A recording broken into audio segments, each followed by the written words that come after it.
찬송가 220장 사랑하는 주님 앞에 찬송가 220장 사랑하는 주님 앞에 찬송 부르심으로 하나님께 영광 올려드리겠습니다. 사랑하는 주님 앞에 형제자매 한자리에 그 신은혜 생각하며 즐거운 찬송 부르네. 내 주 예수 본을 받아 모든 사람 내 몸같이 환난 근심 위로하고 진심으로 사랑하세. 사랑하는 주님 앞에 온갖 충성 다 바쳐서 괴로우나 즐거우나 주님만 힘써 섬기네. 우리 주님 거룩한 손 제자들의 발을 씻어 남 섬기는 종의 도를 몸소 행해 보이셨네. 사랑하는 주님 예수 같은 주로 섬기나니 한 피바다 한 몸 이룬 형제여 친구들이여 한 몸같이 친밀하고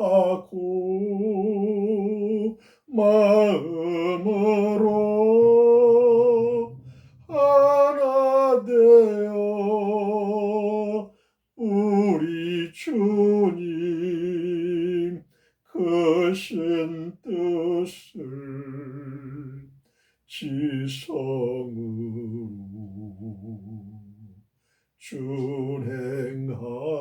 준행하세. 할렐루야, 할렐루야. 오늘도 기쁘고 즐겁고 좋은 날입니다. 하나님의 성령이 바람같이 불같이 생수같이 여러분의 심령 속에, 여러분의 가정에, 여러분의 교회에, 여러분의 사회에, 국가, 전 지구촌에 성령의 바람이 불이 생수같이 임할지어다. 할렐루야. 믿습니다. 이 시간에 성령의 바람이 불지어다. 할렐루야. 성령의 폭포수가 임할지어다.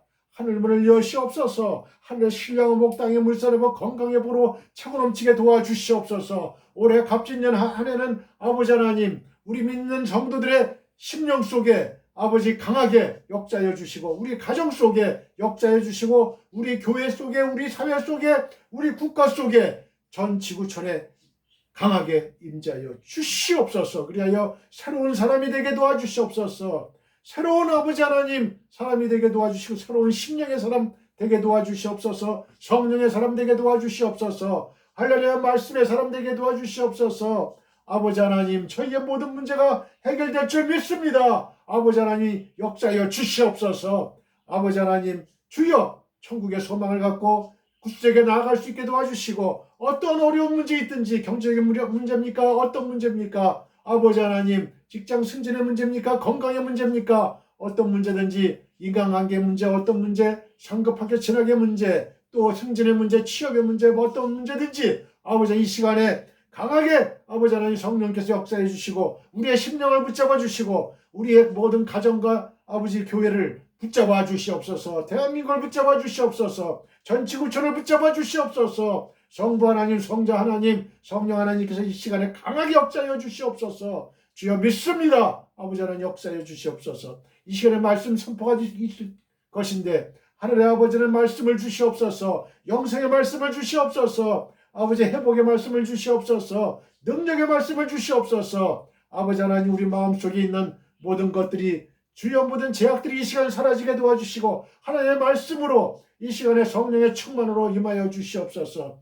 그리할 때에 아버지 하나님 저희의 마음이 활짝 열리고 주님 영접할 수 있게 도와주시고 회개의 역사가 터지게 도와주시고 아버지 성령의 강같이 불같이 생수같이 임하여 주시옵소서. 안진병에는 일어날지어다. 눈먼 자는 눈을 뜰지어다. 김어그리의 귀가 열릴지어다. 한센병이 회복될지어다. 아버지 하나님 주여 죽은 자여 살아날지어다. 생기야 성령의 생기야 불지어다. 죽은 자들에게 불지어다. 그들의 영혼이 살아나고 그들의 육신의 생명이 살아나는 놀라운 기적의 역사 아버지 전지전능하신 하나님의 역사가 이 시간에 주여 폭포수와 같이 물같이 생수같이 임할지어다. 할렐루야. 주여 믿습니다.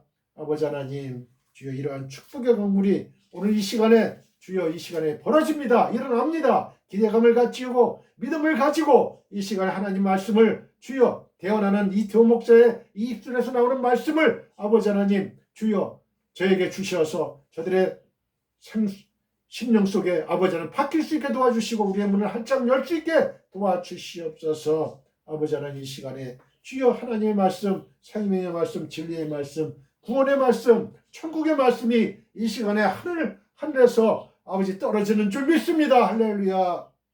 261장 이 세상의 모든 죄를 믿는 자는 아멘할지어다. 믿는 자는 아멘할지어다. 믿는 자에게 이러한 모든 축복의 역사가 일어날 줄 믿습니다. 할렐루야. 261장 이 세상의 모든 죄를 다 같이 박수 치시면서 다 같이 힘차게 불러봅시다. 이 세상의 모든 죄를 밝히시는 주의 보혈 성자 예수 그 귀한 피 찬송하고 찬송하세. 주님 앞을 멀리 떠나 길을 잃고 헤맬 때에 나의 뒤를 따라오사 진히 구원하셨도다. 있는보다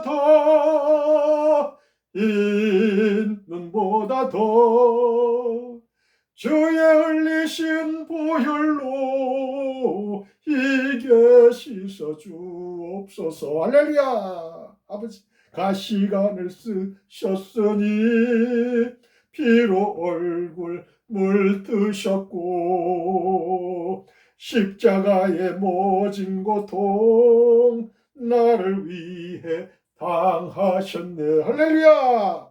말로 형용할 수 없는 구세주의 구속하심 그 은혜와 그 신사랑 찬송하고 찬송하세. 있는보다 더 주의 흘리신 보혈로 이게 씻어 주옵소서. 할렐루야. 아버지를 멀리 떠나 바른 길을 저버리고 여러 가지 제약으로 주홍같이 되었으니 물 같은 것 가지고는 씻을 수가 아주 없네. 주여 귀한 보배 피로 날 정결케 하옵소서. 있는보다 더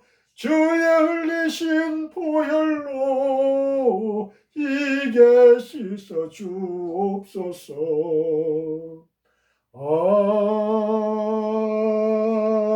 아멘. 사랑하는 성도 여러분, 우리는 주님의 지상명령을 따라 우리의 일평생을 전도와 선교를 해야 할 책임과 권리를 갖고 있습니다. 너희는 땅끝까지 이르러 내 증인이 되리라고 예수님이 직접 말씀하셨습니다.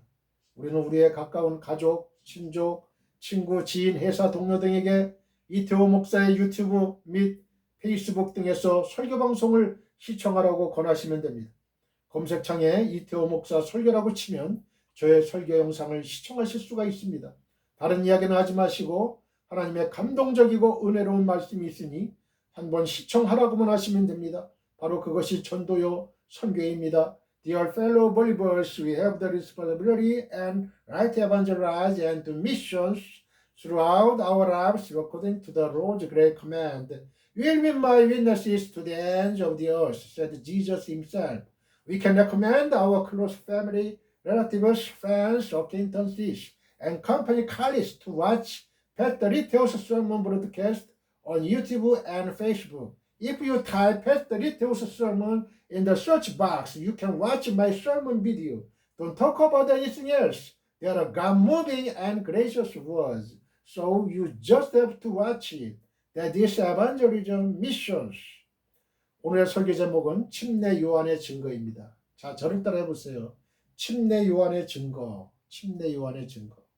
본문은 요한복음 1장 6절로 8절, 19절로부터 34절입니다.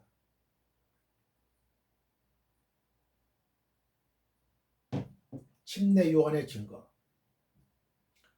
지금 길어서 좀 몇 단락으로 나눠서 설교를 합니다. 오늘은 1장 6절, 1장 6절 봅니다. 다 같이 본문을 읽겠습니다. 하나님께로부터 보내심을 받은 사람이 있으니 그의 이름은 요한이라. 그가 증언하러 왔으니 곧 빛에 대하여 증언하고 모든 사람이 자기로 말미암아 믿게 하려 함이라. 그는 이 빛이 아니요 이 빛에 대하여 증언하러 온 자라. 19절 유대인들이 예루살렘에서 제사장들과 레위인들을 요한에게 보내어 내가 누구냐 물을 때에 요한의 증언이 이러하니라. 요한이 드러내어 말하고 숨기지 아니하니 드러내야 하는 말이 나는 그리스도가 아니라 한데 또 묻되 그러면 누구냐? 내가 엘리야냐 이르되 나는 아니라. 또 묻되 내가 그 선지자냐 대답하되 아니라. 또 말하되 누구냐? 우리를 보낸 이들에게 대답하게 하라. 너는 내게 대하여 무엇이라 하느냐? 이르되 나는 선지자 이사야의 말과 같이 주의 길을 곱게 하라고 광야에서 외치는 자의 소리로라 하니라. 그들은 바리새인들이 보낸 자라. 또 물어 이르되 내가 만일 그리스도도 아니요 엘리야도 아니요 그 선지자도 아닐진데 어찌하여 세례를 베푸느냐? 요한이 대답하되 나는 물로 세례를 베풀거니와 너희 가운데 너희가 알지 못하는 한 사람이 섰으니 곧 내 뒤에 오시는 그이라. 나는 그의 신발끈을 풀기도 감당하지 못하겠노라 하더라. 이 일은 요한이 세례 베풀던 곳 요단강 건너편 베다니에서 일어난 일이니라. 이튿날 요한이 예수께서 자기에게 나오심을 보고 이르되 보라 세상 죄를 지고 가는 하나님의 어린 양이로다.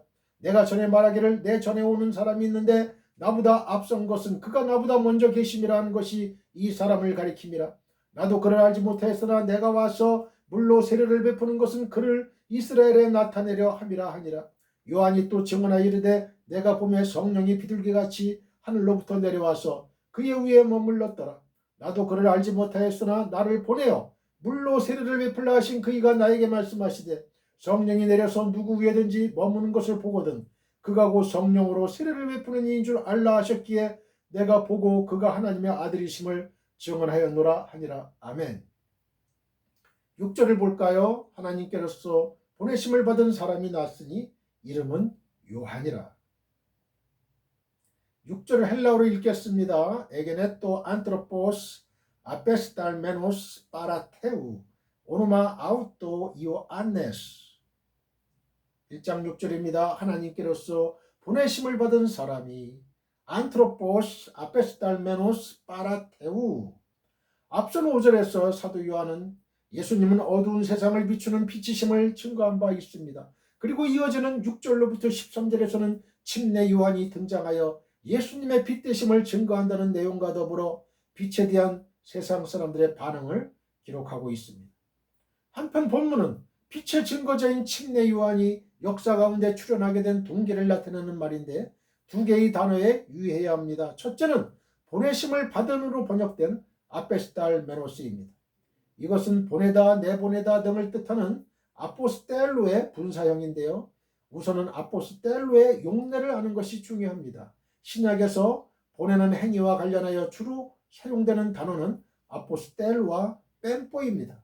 뺀뽀는 일반적인 용어인데 비해서 아포스텔로는 이와 아주 다른 특별한 의미를 지닙니다. 즉 아포스텔로는 공적으로 보내는 것, 곧 임무를 맡기거나 권위를 부여해서 파송하는 것을 나타내는 특별한 의미를 지닌 용어입니다. 70인역에서는 아포스텔로 이 단어가 히브리어 살라흐의 번역으로 대부분 쓰였습니다.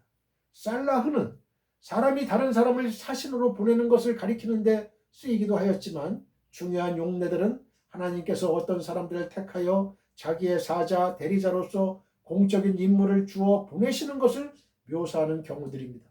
선자들의 경우가 여기에 해당합니다. 사도 요한이, 이 요한이란 말을 혼돈하지 마세요. 사도 요한이 있고 이 요한복음서를 쓴 사도 요한이 있고 예수님의 12제자 중에 한 사람이죠. 밤모섬에 유배 갔던 사람. 그리고 침례 요한이 있어요. 여기에 침례 요한, 예수님께 침례를 줬던 침례 요한이 있어요. 사도 요한이 침례 요한의 출생에 이 뺀뽀 대신에 이 단어를 쓴 것은 침례 요한의 출생이 구약 선지자들의 출현과 마찬가지로 구속사의 전개에 있어서 어떤 목적을 갖는 특별한 의미가 있음을 강조하기 위해서예요. 강조하기 위해서. 침례 요한의 출생은 하나님의 계획과 목적에 따른 파송이었습니다. 침례 요한이 자연적인 방법을 따라서 출생하기는 했어도 그 잉태와 출산의 모든 진행 과정은 하나님께서 주관하셨던 것입니다. 둘째는 누구누구 깨로서로 번역된 전치사 빠라예요. 빠라.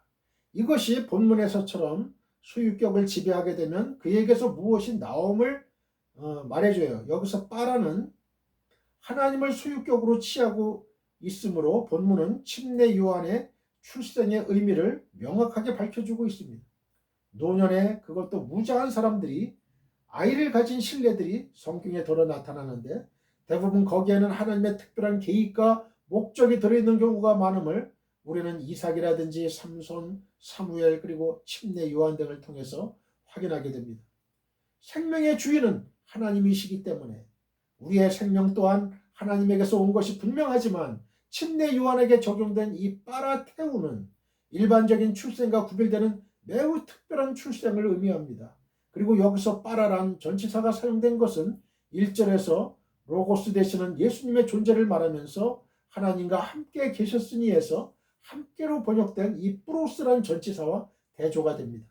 즉 이 뿌로스, 함께 뿌로스는 예수님께서 태초로부터 하나님과 함께 계신 하나님과 동등한 존재임을 보여주지만 6절의 이 빠라는 이와는 달리 침례 요한이 하나님과 동등한 존재가 될 수 없는 본질적으로 다른 존재, 즉 피조물임을 명백하게 보여줘요. 여기서 사도 요한이 침례 요한의 출생이 신적 기원을 가지고 있음을 밝히는 것은 앞으로 침례 요한의 사역을 통하여 예수님의 하나님의 아들 되심이 명백히 밝혀지기 때문에 그렇습니다. 요한복음의 특징 가운데 하나는 공간복음에 비해서 침례 요한의 증거를 비중 있게 다루어 예수님의 하나님 아들 되심을 입증하는 것입니다. 요한복음 1장 6절로 8절, 19절로 34절, 3장 22절, 30절, 10장 40절로 42절. 1장 6절을 봅니다. 이름은 요한이라 오노마 아웃도 이오안네스. 본문은 요한복음서의 저자가 사도 요한이란 하나의 간접적인 증거가 됩니다. 왜냐하면 다른 복음서 저자들은 성경 등장인물 가운데 침례 요한을 사도 요한과 구별하기 위해서 침례 요한에 대해서는 굳이 앞에 침례라고 써주는 것이 일반적입니다. 마태복음 3장 1절, 마가복음 6장 14절, 누가복음 7장 20절. 그러나 요한복음에는 이러한 표현이 한 번도 등장하지가 않아요. 이는 요한복음서 저자인 사도 요한에게 있어서 자신과 침례 요한을 구분하는 것은 너무나 쉬울 뿐만 아니라 요한복음서에 있어서는 자신인 사도 요한에 대한 표현은 주로 예수의 사랑하시는 제자 등과 같이 간접적인 표현을 사용하기 때문에 혼동될 우려가 없기 때문에 그래요. 이 요한복음서의 저자가 누구예요? 사도 요한이거든요. 사도 요한은 자신을 나타낼 때 어떻게 나타냈냐면 예수의 사랑하시는 제자. 요한복음 13장 23절, 19장 26절, 21장 20절 이렇게 표현이 되어 있잖아요. 그리고 이 요한이란 이름의 뜻이 뭔지 알아요? 요한이란 이름의 뜻이 하나님의 은혜로운 선물이라는 뜻이에요. 하나님의 은혜로운 선물. 아주 좋잖아요. 그죠? 이런 천사가 지어진 이름이에요. 누가복음 1장 13절에. 이 이름의 뜻대로 요한은 늙어 잉태할 수 없는 요한의 아비 사가랴와 어미 엘리사벳에게 있어서 하나님의 은혜로운 선물이었을 뿐만 아니라 다른 모든 사람에게 있어서도 메시아 도래의 기쁜 소식을 전하여 주의 길을 평탄케 한 자로서 하나님의 은혜로운 선물이었습니다. 저와 여러분도 하나님의 선물이 되기를 바랍니다. 할렐루야. 요한처럼 메시아 도래의 기쁜 소식을 전하는 주의 길을 평탄케 하는 사도 요한, 침례 요한뿐만 아니라 저와 여러분도 되기를 축원드립니다. 축복드립니다. 이 갑진년 한 해 이러한 축복의 강물이 여러분의 가정에, 여러분에게 이 교회, 사회, 국가, 전 지구촌에 넘쳐나기를 주님의 이름으로 축복드립니다. 축원드립니다. 예수님께서는 마태복음 11장 11절에서 침례 요한에 대해 여인이 낳은 자 중에서 가장 위대한 사람임을 언급하셨습니다. 침례 요한은 예수님이 오시는 길을 닫고 예수님을 우리에게 소개하기 위해 온 분입니다. 침례 요한은 우리들이 예수님을 잘 보고 만날 수 있도록 높은 산은 낮추고 낮은 골짜기는 높이는 역할을 했습니다. 이사야는 침례 요한에 대해 광야에 외치는 자의 소리라는 별명을 붙였습니다. 소리의 특징은 지나가는 것입니다. 소리는 메시지를 전한 후 사라집니다. 우리는 침례 요한의 삶 전체를 통해 나는 중요하지 않다, 이런 메시지를 발견할 수가 있어요. 나는 전혀 중요하지 않다. 대부분의 많은 사람들은 자기가 아주 중요합니다. 그래서 자기 의견이 반영되지 않거나 자기 생각이 무시당하면 화를 내요. 침례 요한은 어머니 뱃속에서부터 예수님을 좋아했어요. 예수님을 잉태한 마리아가 다가오자 요한은 어머니 엘리사벳의 뱃속에서 기뻐 뛰놀 정도였어요. 침례 요한은 예수님을 보며 세상죄를 지고 가는 하나님의 어린 양임을 밝혔습니다. 침례 요한의 관심은 오직 예수였어요. 침례 요한은 광야에서 약대 털옷을 입고 메뚜기와 속정을 먹으며 살았습니다. 결코 평안한 삶이 아니었습니다. 그럼에도 불구하고 침례 요한의 머릿속은 예수로만 가득 차 있었어요. 요한복음 20장 31절을 보십시오. 오직 이것을 기록하면 너희로 예수께서 하나님의 아들 그리스도이심을 믿게 하려 하며 또 너희로 믿고 그 이름을 힘입어 생명을 얻게 하려 함이니라. 생명을 얻게 해야 돼. 그리스도이심을 믿어야 돼요. 하나님의 아들 그리스도이심을 믿게 하려 함이고 또 너희로 믿고 그 이름을 힘입어 생명을 얻게 하려 함이니라. 생명, 참 생명을 저는 받았습니까? 받았습니다. 예수님의 참 생명을 받았습니다. 그래서 우리는 죽어도 삽니다. 우리는 죽어도 살아요. 요한복음의 주제는 예수 그리스도이십니다. 요한복음을 기록한 목적은 예수님이 하나님의 아들인 것을 모든 사람이 알고 구원을 얻게 하는 것입니다. 요한복음은 1장에서부터 태초부터 계신 예수님을 설명합니다. 말씀, 빛, 생명이신 예수님에 대해 말합니다. 그 후에 침례 요한을 언급합니다. 침례 요한은 모든 사람이 직접 예수님을 볼 수 있도록 장애물들을 치웠습니다. 우리에게는 그런 역할이 필요합니다. 어떤 면에서는 내가 사람들 눈에 장애물이 되어 전도를 가로막을 수 있어요. 교인이나 교회 때문에 예수를 믿지 못하겠다는 사람도 많아요. 우리가 전도해보면 난 누구누구 때문에 교회 안 가요. 누구누구 어떤 교회 때문에, 교회 목사 때문에, 장로 때문에, 집사 때문에, 권사 때문에 나는 교회 안 나가요. 나 혼자 믿습니다. 이런 사람 많아요. 그런 장애물이 되지 말아야 돼요. 이처럼 예수님을 소개하는 것을 막는 장애물이 되지 마세요. 장애물을 치우는 사람이 되시길 바랍니다. 경건한 일꾼의 두드러진 특징 중에 하나는 철저한 소명의식입니다. 자, 저를 따라해 보세요. 경건한 일꾼의 두드러진 특징 중에 하나는 철저한 소명의식이다. 6절에 보면 침례 요한에 대한 언급이 나오는데 하나님께로서 보내심을 받은 사람이라고 소개하고 있습니다. 이것은 구약의 모든 선지자들이 지닌 공통점이에요. 그들은 모두가 하나님의 부르심을 받고 하나님의 명령을 쫓아 사역에 임했던 것입니다. 저와 여러분은 어떻습니까? 하나님의 부르심을 받았잖아요. 하나님의 명령을 쫓아서 사역에 임해야 되잖아요. 그렇지 못한 것이 현실이에요, 여러분. 모두가 해결해야 됩니다, 이건. 목사고 장로고 안수집사고 권사고 모든 성도들이 다 해결해야 되는 거예요.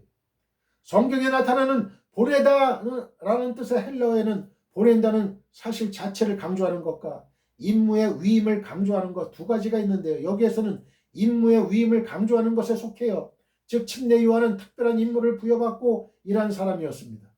침례 요한의 임무에 대해서는 구약에 이미 예언되어 있었어요. 이사야 40장 3절, 마태복음 3장 3절, 이사야 40장 3절을 봅니다. 외치는 자의 소리여 이르되 너희는 광야에서 여호와의 길을 예비하라. 사막에서 우리 하나님의 대로를 평탄케 하라. 마태복음 3장 3절, 그는 선지자 이사야를 통하여 말씀하신 자라. 일러스되 광야에 외치는 자의 소리가 있어 이르되 너희는 주의 길을 준비하라. 그가 오실 길을 곧게 하라 하였느니라. 할렐루야. 침례 요한은 이스라엘이 기다리던 바로 그 엘리야였습니다. 할렐루야. 말라기 4장 5절로 6절, 마태복음 17장 10절로 13절입니다. 말라기 4장 5절로 6절입니다. 보라, 여호와의 크고 두려운 날이 이르기 전에 내가 선지자 엘리야를 너희에게 보내리니 그가 아버지의 마음을 자녀에게로 돌이키게 하고 자녀들의 마음을 그들의 아버지에게로 돌이키게 하리라. 돌이키지 아니하면 두렵건대 내가 와서 저주로 그 땅을 칠까 하노라 하시니라. 아멘. 마태복음 17장 10절로 13절, 제자들이 물어 이르되 그러면 어찌하여 서기관들이 엘리야가 먼저 와야 하리라 하나이까? 예수께서 대답하여 이르시되 엘리야가 과연 먼저 와서 모든 일을 회복하리라. 내가 너희에게 말하노니 엘리야가 이미 왔으되 사람들이 알지 못하고 임의로 대우하였도다. 인자도 이와 같이 그들에게 고난을 받으리라 하시니 그제서야 제자들이 예수께서 말씀하신 것이 침례 요한인 줄을 깨달으니라. 아멘. 침례 요한은 엘리야의 심령과 능력으로 와서 백성들에게 해결을 선포함으로 메시아의 길을 예비하는 자였습니다. 누가복음 1장 17절, 누가복음 1장 13절로 17절을 보겠습니다. 이해를 돕기 위해서. 천사가 그에게 이르되 사가랴여 무서워하지 말라. 너의 간구함이 들린지라. 내 아내 엘리사벳이 내게 아들을 낳아주리니 그 이름을 요한이라 하라. 너도 기뻐하고 즐거워할 것이요 많은 사람도 그의 태어남을 기뻐하리니 이는 그가 주 앞에 큰 자가 되며 포도주나 독한 술을 마시지 아니하며 모태로부터 성령의 충만함을 받아 이스라엘 자손을 주고 그들의 하나님께로 많이 돌아오게 하겠습니다. 그가 또 엘리야의 심령과 능력으로 주 앞에 먼저 와서 아버지의 마음을 자식에게 거스르는 자를 의인의 슬기에 돌아오게 하고 주를 위하여 세운 백성을 준비하리라. 아멘. 할렐루야. 그런데 우리가 여기서 주목할 사실은 침례 요한 자신이 바로 이와 같은 사실을 분명하게 자각하고 있었다는 점이에요. 하나님의 부르심에 대한 이러한 자각을 다른 말로 소명의식이라고 하는데 구약의 다른 선지자들과 마찬가지로 침례 요한도 이 소명의식이 철저했어요. 이는 자기에게로 나오는 유대 종교의 지도자들에 대한 침례 요한의 두 가지 태도에서 분명하게 확인할 수 있습니다. 침례 요한은 소명의식이 철저했어요. 첫째는 침례 요한 자신이 그리스도가 아니라고 분명하게 밝힌 점이에요. 20절. 침례 요한이 유대 광야에서 해결을 촉구하던 당시에 이스라엘 백성들은 자기들을 구원해 줄 그리스도를 목마르게 기다리고 있었습니다. 그리고 침례 요한의 사역은 많은 사람들로 하여금 침례 요한을 메시아로 생각하도록 하기에 충분했습니다. 따라서 침례 요한이 자기가 그리스도라고 말했더라면 상당수의 사람들이 침례 요한을 따르게 되었을 것입니다.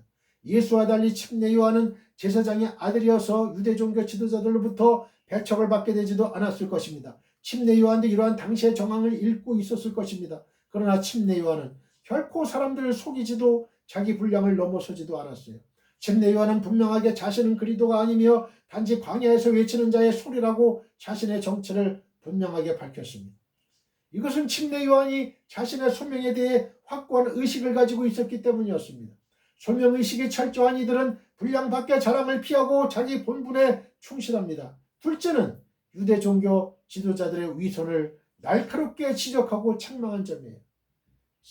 침례 요한이 소명의식이 강했다는 점이 바로 이거예요. 둘째, 유대 종교 지도자들의 위선을 날카롭게 지적하고 책망한 점이다.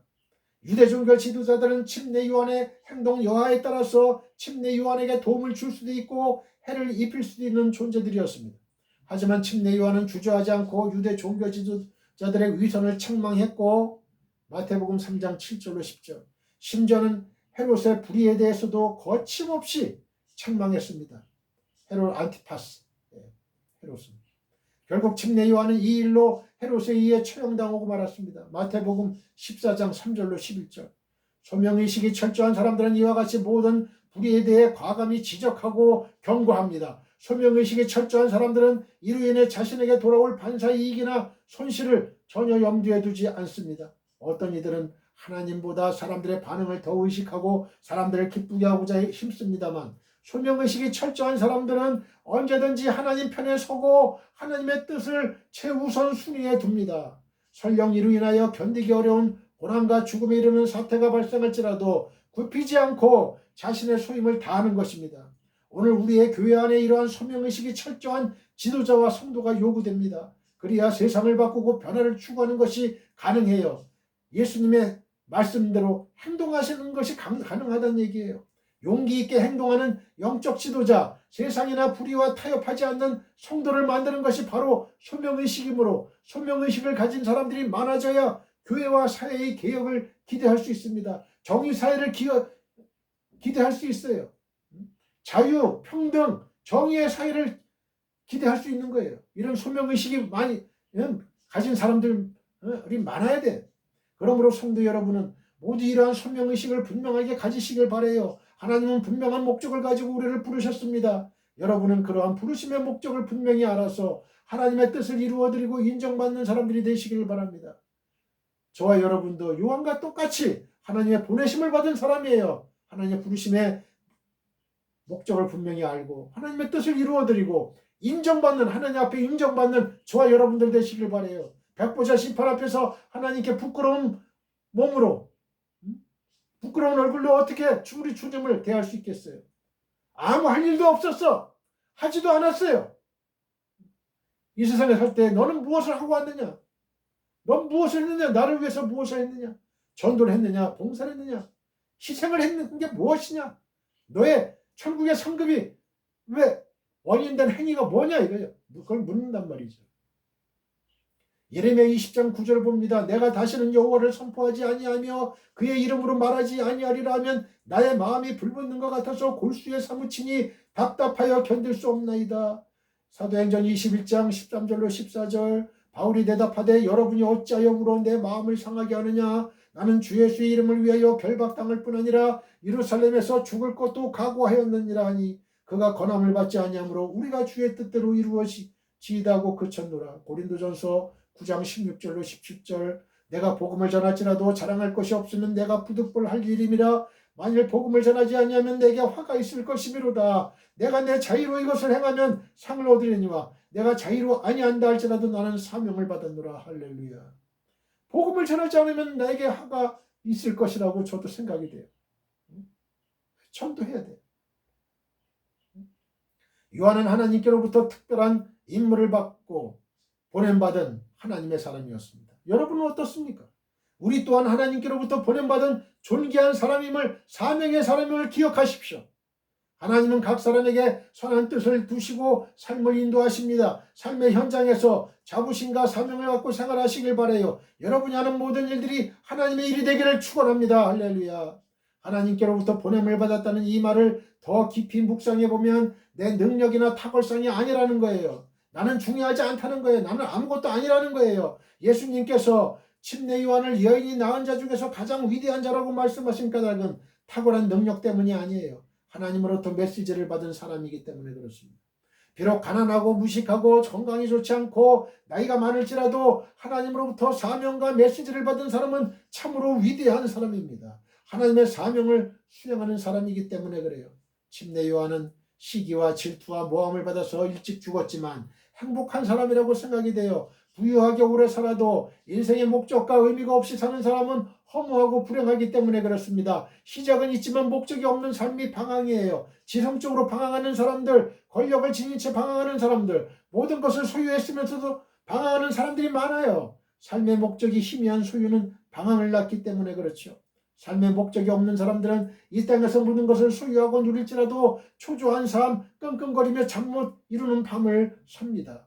행복은 소유가 많은 사람의 몫이 아니에요. 목적이 분명한 사람이 행복한 삶을 삽니다. 오래 사는 사람이 아닌 자기의 사명대로 사는 사람이 행복합니다. 6절에서 한 가지 더 살펴볼 것은 침례 요한이 신이 아닌 사람이라는 사실입니다.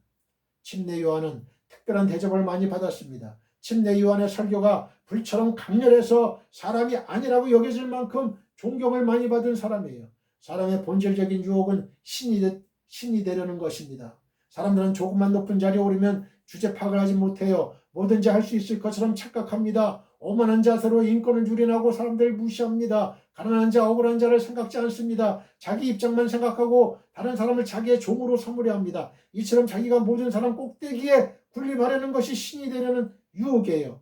결혼의 의미를 망각하고 부인을 종처럼 부리는 사람이 있어요. 직원들 위에 군림하고 왕처럼 행세하는 사람도 있습니다. 자기는 특별하다는 이런 모습들 또한 신이 되려는 유혹입니다. 반면 예수님은 낮은 자리에서 제자들의 발을 씻어주셨습니다. 어떤 위치에 있든지 남을 지배하지 마십시오. 인권을 유린하지 마세요. 어떤 높은 자리에 있을지라도 항상 섬기는 마음을 가져야 할 이유가 여기 있습니다. 예수님은 섬기러 이 땅에 왔다, 이렇게 말씀하셨어요. 나는 대접받으러 온 것이 아니다. 나는 가난하고 병들고 아주 어려운 사람들을 위해서, 불쌍한 사람들을 위해서 나는 섬기기 위해서 왔다.